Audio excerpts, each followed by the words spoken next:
I understand we have Nicholas Prang from LA Fire on the line with us.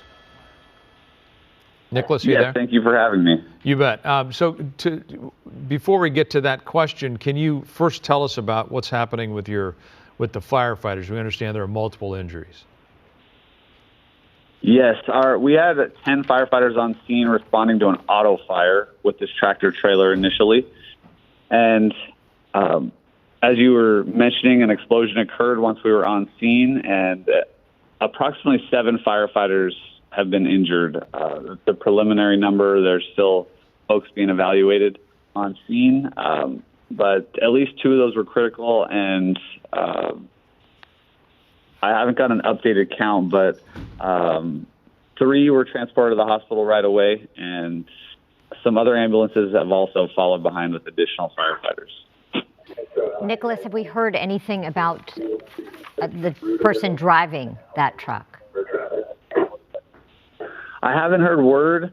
I would hope they were clear. This auto fire was reported to us about 13 minutes before the explosion occurred. So we hope he or she were clear of that, but I have not gotten exact word about the driver yet. And the truck itself, was it transporting pressurized gas, or was it fueled by a pressurized gas? We understand that a natural gas cylinder was involved in some way. Yeah, at this point, we still haven't gotten word from the incident if they were able to tell if this is a CNG-powered vehicle or, like you said, if it was transporting these cylinders. There does appear to be at least 1 cylinder left, and firefighters have created a wide perimeter. We want to keep the public out. We want to keep additional responders from being involved in another explosion, and our hazardous materials specialists are responding with their specialized equipment, for reading atmospheric levels of different chemicals, and also their advanced protective equipment for responding to hazardous materials incidents. And Nicholas, as we know, firefighters are trained to be ready for any sort of thing that they may encounter on a daily basis. Do you believe the firefighters were aware that whatever was, whether it be in this truck or how it was powered, as you said, could be a flammable situation or explosive situation? It's still pretty early on, and I don't want to speculate. As a firefighter responding to an auto fire, we always know there's a potential for things like this to happen, whether it's an electric vehicle with that hazard or there's airbag hazards, fuel hazards. So we're always aware, and we put our full structure fire gear on when we're responding to an auto fire. And for that reason, because unexpected things can happen on these vehicles.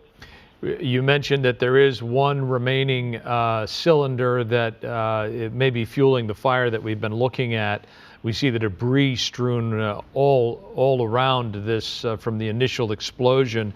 In terms of the safety to the public, there are some residences within a couple of 100 yards of this scene across the railroad tracks, and there are some businesses nearby. Are there any thoughts about evacuations, or are those folks being urged to shelter in place, or are they safe to go about their business?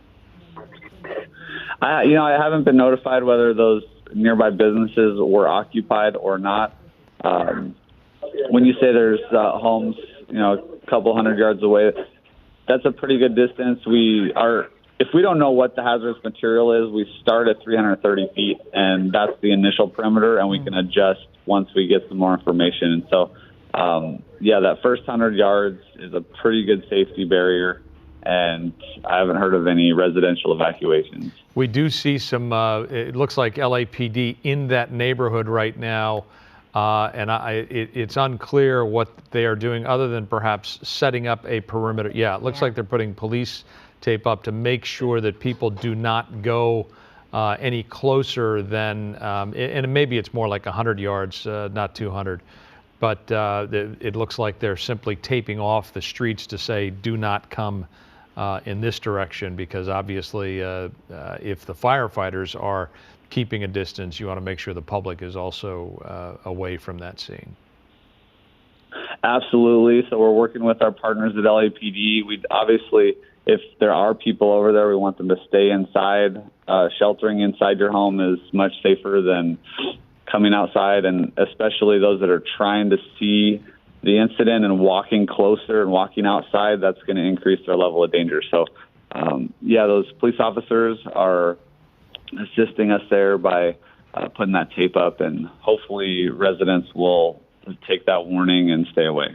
And Nicholas, what's the next step over the next few hours? You said there is the possibility that there could be another explosion. There is an active flame still there. What's the next few hours mean for firefighters? Well, in this type of incident, any hazardous materials, we need to slow down. The hazardous materials specialists are usually a little bit delayed in their response. They get notified a little bit later. And so the initial firefighters just set up a perimeter.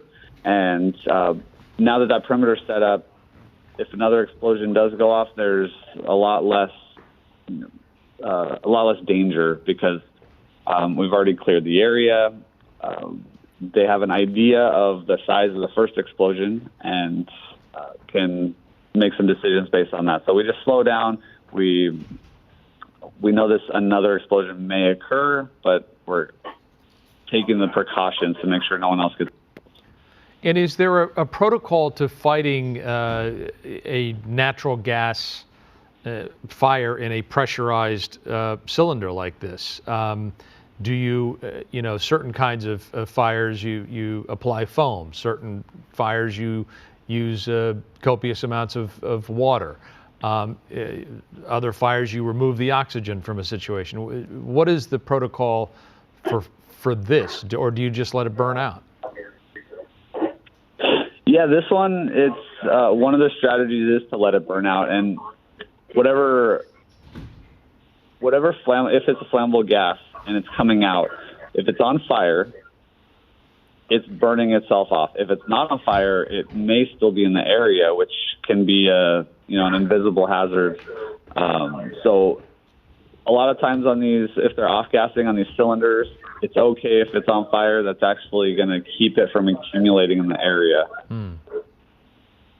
Nicholas Prang, we really appreciate you being with us this morning with LA City Fire Department, telling us what you know so far. Again, 2 firefighters seriously hurt in this critical condition we're hearing. So we're going to continue to get more information. As we mentioned, Eric Spillman is headed to the scene.